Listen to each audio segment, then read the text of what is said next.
Welcome to weeks 10 through 12 of Political Ideologies. I've lumped these lectures together because although the readings highlight several very different approaches to political theory, the book provides a useful lens for examining each of them that harks back to the first chapter, the ideas of freedom and agency.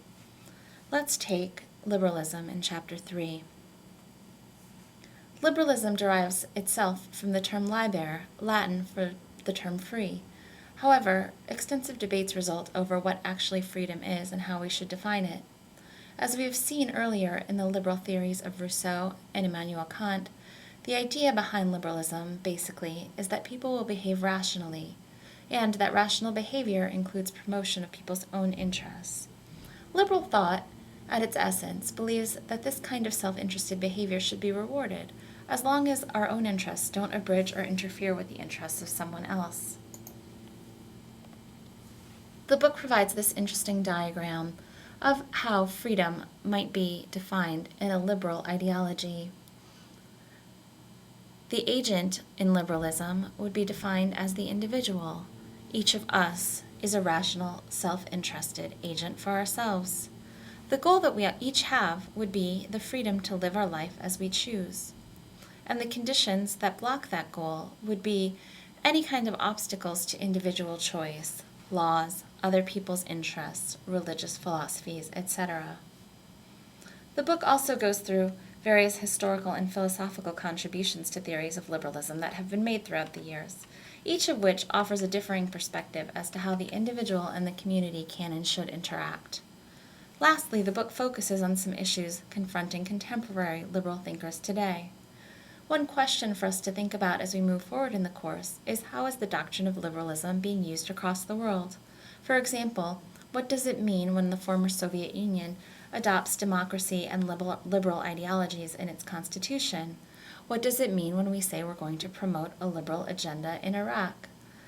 Secondly, while liberal thinkers may agree on the ends that should be achieved, for example, equality for everyone, or freedom of the press, freedom of assembly, freedom to vote in elections, liberal thinkers might disagree drastically about the means they should use to achieve these goals. For example, is military intervention ever an appropriate way of spreading liberal values? And also, there will be disagreements about what are the boundaries of freedom. Should people be able to possess and distribute unlimited amounts of pornography, for example? Should the police be able to seize the vehicles of drunk drivers? Should detainees at Guantanamo Bay be allowed to challenge the conditions of their detention in the U.S. courts? Should the military be allowed to use torture in order to achieve the liberal agenda of spreading democracy?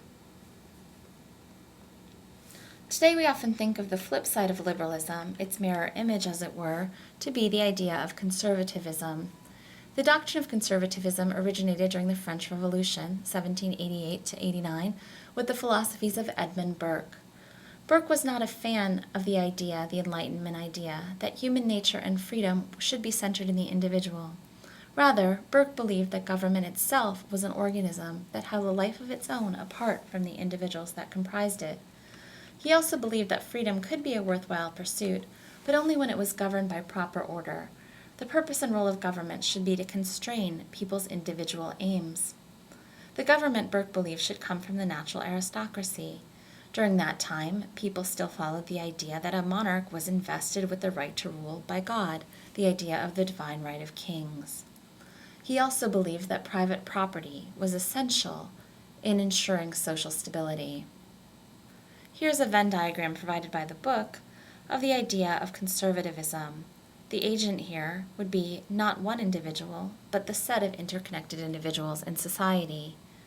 The goal would be order and stability rather than individual freedoms, and the obstacles to that would be people's passions or their lack of restraint. As the book discusses, conservatism in the United States shows some of the strains of Burke's original thoughts, but it's followed quite a different course. Partly this is due to the fact that there were no natural aristocrats in the United States. The closest the founders came to discussing monarchy was the idea of reserving rights to certain men of property. Also, in the U.S., there was a strong economic need from the get-go to promote trade and commercial success, which outweighed the extreme distrust of individual freedoms mentioned by Edmund Burke. Like liberalism, as the book discusses, conservatism has evolved into many different strains today. Today, traditional or classical conservatives feel the need to preserve this delicate social fabric, as shown in the diagram here. Laissez-faire conservatives might believe that fate instead should be left up to the market, which is not a delicate place, but a rough and tumble place in which people wager in order to achieve economic gains.